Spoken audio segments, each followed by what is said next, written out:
Good evening, everyone. I'm Kubrali, and you're watching Awaz News. Tonight, I'll be taking you to top news across Canada. Second person dies following triple shooting in Caledon. Bonnie Crombie won't seek seat at Queen's Park in near future. Brampton Mayor Paramedic Union concerned breakup of Peel region could hamper emergency services. Ontario passes motion to bypass committee hearings on new Ontario Place legislation. Late for the party, driver 18 clocked going nearly 200 kilometers per hour on GTA highway. 35-year-old man struck by tractor trailer died after abandoning stolen vehicle, police. Man pronounced dead in hospital following a two-vehicle crash in Scarborough. These were the headlines, and now let's go through the details. An 18-year-old driver allegedly caught going almost 200 kilometers per hour down a Toronto area highway attempted to explain their speed by telling the cops they were late for a party, according to Ontario Provincial Police OPP. The driver was stopped on the Queen Elizabeth Way near Stony Creek, Ontario, the OPP said in a tweet on Tuesday. Police charged the driver with stunt driving, speeding, and careless driving. Their vehicle was impounded for 14 days and their license was suspended for 30 days, they said. New Ontario Liberal Party leader Bonnie Crombie says she will not run for a seat at Queen's Park in the near future. After her leadership win on Saturday, she mused about running in the riding held by former Progressive Conservative Labour Minister Monty McNaughton, who resigned in September. The government has yet to call a by-election for riding of Lambton, Kent, Middlesex. The Mississauga mayor says she'll resign that post in the new year after she gets the city's budget passed. The Conservatives have been attacking Crombie since she won the Liberal leadership, criticizing her housing record and painting her as an elite who is out of the touch with voters. Premier Doug Ford accused Crombie in question period of flying in a private jet with a developer. Crombie says that never happened, but admits she has had lunch at Mississauga developer Benny Marotta's winery and always paid her way. I know what the Premier is trying to do. He is trying to distract from his own record, she told reporters. Mississauga is nowhere close to hitting the provincial government's housing targets.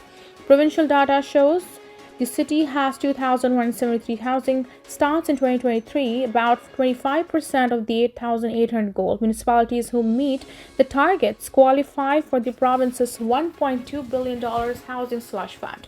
Crombie blamed developers for the slow start, saying the city has approved 20,000 permits for housing and there is another 60,000 available as of right permits available, but they cannot force developers to build. Municipal Affairs and Housing Minister Paul Calandra has said the government plans to introduce tools to force developers to build once they have received permits, but has not yet tabled any legislation.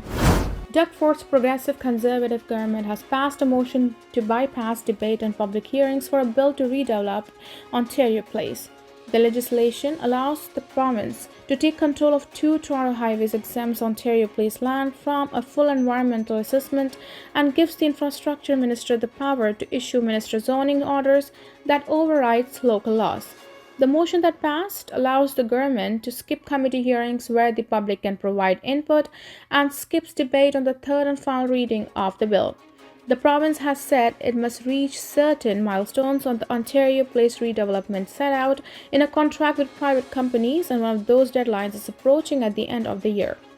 But opposition says the skipped hearings and debate are undemocratic and suggests the government is hiding something. The government's Ontario Place plan has faced opposition from some community groups and members of the public, with the long-term nature of the lease with the European company Therma for a $350 million spa and water park facing particular criticism. A man who was fatally struck by a tractor trailer on the Red Hill Valley Parkway in Hamilton last week has abandoned a stolen vehicle that had run out of gas in the moments leading up to the incident, police say.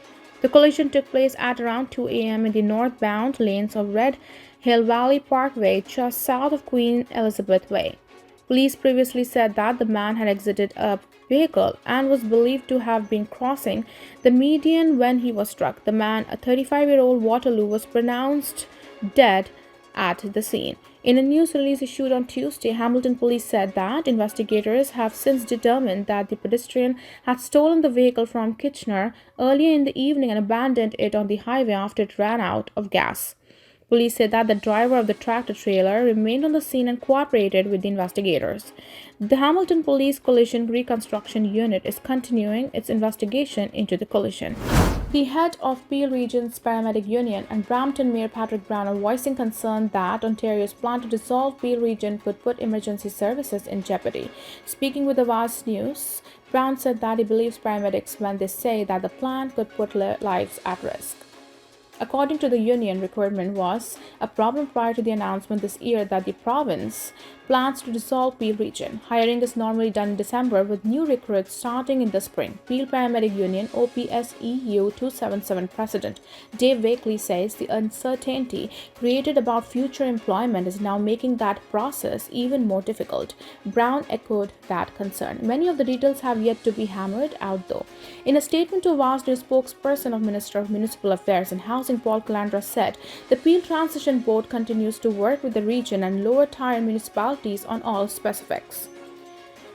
It did not specifically address concerns over the hiring and retention of paramedics. Brown said the province has told him that they are listening to all the feedback but plan to proceed anyhow.